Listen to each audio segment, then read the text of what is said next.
مفتی صاحب میں آپ کی طرف آؤں گا اور یہ ہم towards the closure of program بھی جا رہے ہیں. میں ایک بار انگلینڈ کے اندر ایک فیکٹری میں گیا, میرے دوست کی ایک فیکٹری تھی, تو وہاں پر لیڈیز مین اکٹھے کام کر رہے تھے. تو وہاں پر ایک خاتون تھی, انہوں نے مجھ سے بڑی نفرت کا اظہار کیا, تو میں خاموشی سے دوسری طرف چلا گیا. تھوڑی دیر بعد جب ہم دوبارہ اس ویئر ہاؤس کے اندر گئے تو وہ کہتی ہے کہ اس کے باس نے اسے کہا کہ یہ میرا دوست ہے, مہمان ہے, تم نے ایسا کیوں کیا؟ وہ کہتی ہے کہ مجھے یہ لگا یہ مسلمان ہے اور مسلمانوں سے مجھے نفرت ہے, میں نے اس لیے اس سے نفرت کا اظہار کیا. تو اس نے کہا کہ تم نے اس کو جاننے کی بھی کوشش نہیں کی, تو تم نے اس کو ایک ہی برش کے ساتھ پینٹ کیوں کر دیا جو آپ نے پہلے بات فرمائی. تو خیر میں نے اس خاتون سے بات کی تو وہ کہتی ہے لانگ سٹوری کہ مسلمان ایسے ہیں ویسے ہیں, نقصان دیتے ہیں, یہ ہے, بم بلاسٹ کرتے ہیں, سارا کچھ ہے. تو میں نے اسے کہا یہ جھوٹ ہے. آگے سے جو اس نے جواب دیا اس چیز نے میری سوچ کو اور پھر سارے معاملات کو اور میرے جو ریسرچ کے پہلو تھے اپنے دین کے اندر اس کو بدل دیا فار ایور. اس نے مجھے کہا کہ اگر وہ جھوٹ ہو کے اتنا پنپ رہا ہے تو تم سچے ہو کے پنپ کیوں نہیں رہے؟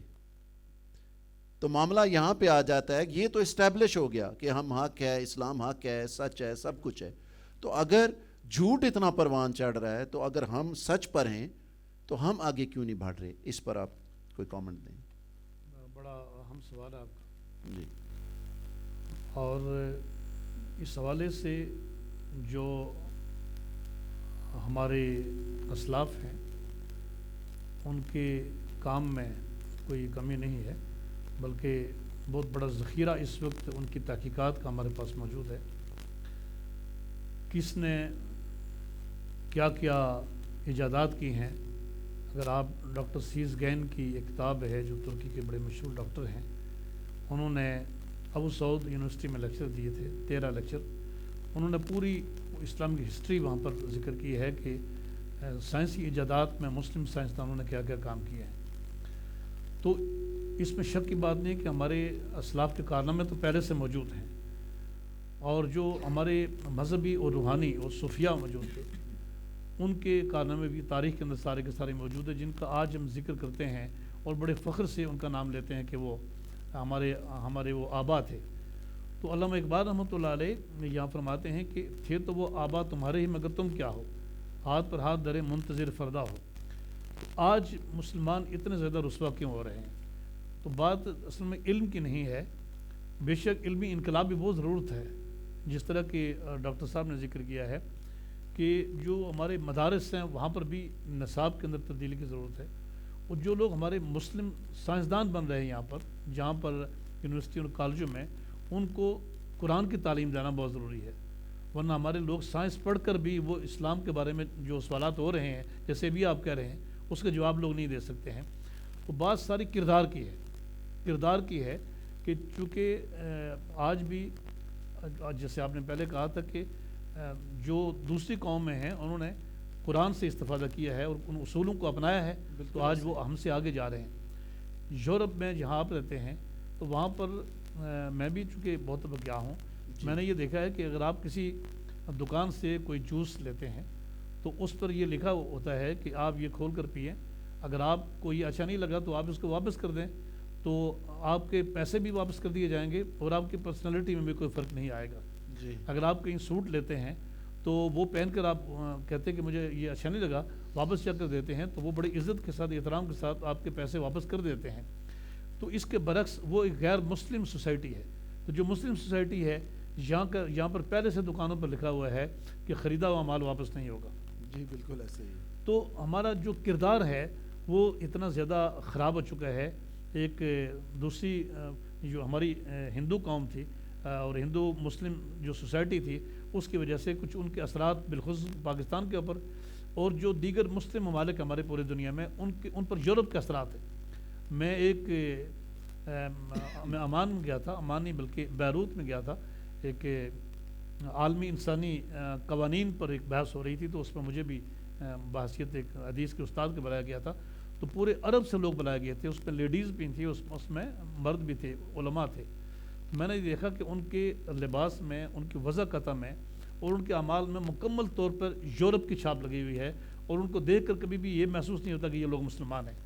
تو اس طرح مختلف تہذیبوں کے اثرات ہمارے اوپر چھائے ہوئے ہیں، اور بے شک علمی انقلاب کی اشد ضرورت ہے، کیونکہ ہمارے جو مدارس کا نظام ہے، جو ہمارے کالجز کے جو نصاب ہے، اس کے اندر تبدیلی آنے کی اشد ضرورت ہے، تاکہ لوگ دین و دنیا دونوں سے واقف ہو سکیں، یعنی ان کے دونوں پر جو ہیں وہ سلامت رہیں، اور دونوں آنکھیں ان کی روشن ہونے چاہیے۔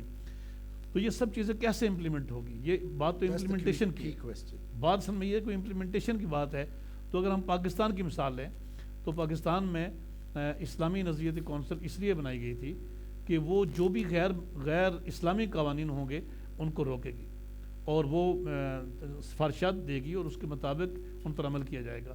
تو کتنی سفارشات ایسی ہیں جو اسلامی نظریاتی کونسل پیش کرتی ہے، لیکن اس سے زیادہ جن کورٹس کو پاورز ہے وہ اسے روک دیتے ہیں، اور وہ کبھی بھی امپلیمنٹ نہیں ہوتے ہیں۔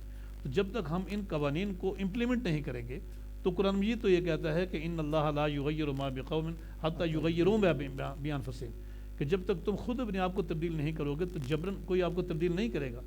ہم یہ ساری چیزیں اگر یہ پڑھتے رہیں، بے شک قرآن میں سب کچھ موجود ہے، نبی اکرم صلی اللہ علیہ وسلم کی سیرت میں سب کچھ موجود ہے، ہمارے اسلاف نے سب کچھ کیا ہوا ہے، تو صرف یہ اس کا ذکر کرنا تو کافی نہیں ہے۔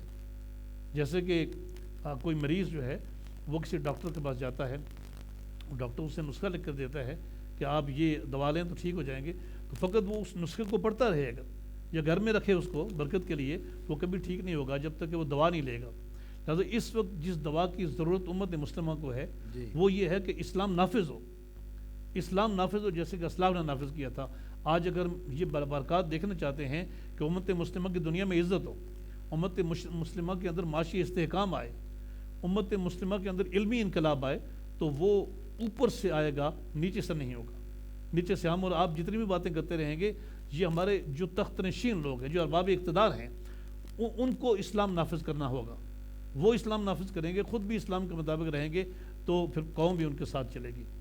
تو انشاءاللہ مجھے امید ہے کہ اگر ہم کوشش کریں، کیونکہ ایک چنگاری سے ہی شعلہ بنتا ہے، اور ایک شعلے سے جو ہے وہ تاریکی چھٹ جاتی ہیں، تو کوئی اگر آپ لوگ یہاں مخلصانہ طریقے سے کوشش کر رہے ہیں اور شعور بیدار کر رہے ہیں، تو وہ وقت دور نہیں ہے کہ اسلام نافذ ہو سکتا ہے، اور ہم ایک معزز قوم کی حیثیت سے، ایک پکے اور سچے مسلمان کی حیثیت سے دنیا کے سامنے آ سکتے ہیں۔ ماشاءاللہ، بہت خوبصورت انداز سے آپ نے اس جو گیپ جس کے فل کرنے کی ضرورت ہے، کیونکہ ٹریولز کے تھرو بھی یورپ کے اندر، امریکہ کے اندر، ساؤتھ ایسٹ ایشیا کے اندر ہم جہاں بھی جا رہے ہیں، it's not a national issue for Muslims in one nation, in one country. It's a global issue wherever we are. But unfortunately right now we are nations but not an ummah. And to become an ummah you need a same cause. جب تک ہمارے پاس ایک ہی گول نہیں ہوگا، ایک ہی direction نہیں ہوگی، ہم امہ نہیں بن سکیں گے۔ میں اس حوالے سے یہ کہنا چاہتا ہوں کہ ہمارے ہاں تعلیم کی یا اہل علم کی کمی نہیں ہے، ہمارے ہاں تربیت کی کمی بہت زیادہ ہے، اپلیکیشن کی کمی ہے۔ اب آپ یہ دیکھیں کہ میں ایک وہاں انگلینڈ میں ایک جگہ جا رہے تھے ہم لوگ، تو دو تھے لوگ تھے، گاڑی میں سوار تھے، ایک مرد تھا اور ایک خاتون تھی، تو انہوں نے گاڑی کھڑی کی ہے تو وہ جوس پی رہے تھے، وہ باہر نکل کے جوس پی رہے تھے، تو میں یہ سمجھا تھا کہ ساتھ ایک نالا ہے تو وہ یہاں یہ ڈبے باہر پھینک دیں گے، لیکن انہوں نے جوس پیا ہے اور اس کے بعد ڈگی سے انہوں نے شاپر نکالا، اس کے اندر پیک کر کے وہاں رکھ دیا کہ وہ جا کر گھر میں بن میں ڈالیں گے کہ وہ باہر نہیں پھینکیں گے۔ ہمارے ہاں کیا صورتحال ہے کہ موٹر وے کے اوپر چلتے ہوئے لوگ بوتلیں پیتے ہیں اور وہ بوتل باہر پھینک دیتے ہیں، لوگ سگریٹ پیتے ہیں اور سگریٹ ٹبی باہر پھینک دیتے ہیں، جبکہ صفائی کا جو حکم ہے اور صفائی کی جو تعلیم ہے وہ سب سے زیادہ اسلام کے یہاں اس کا اہتمام ہے۔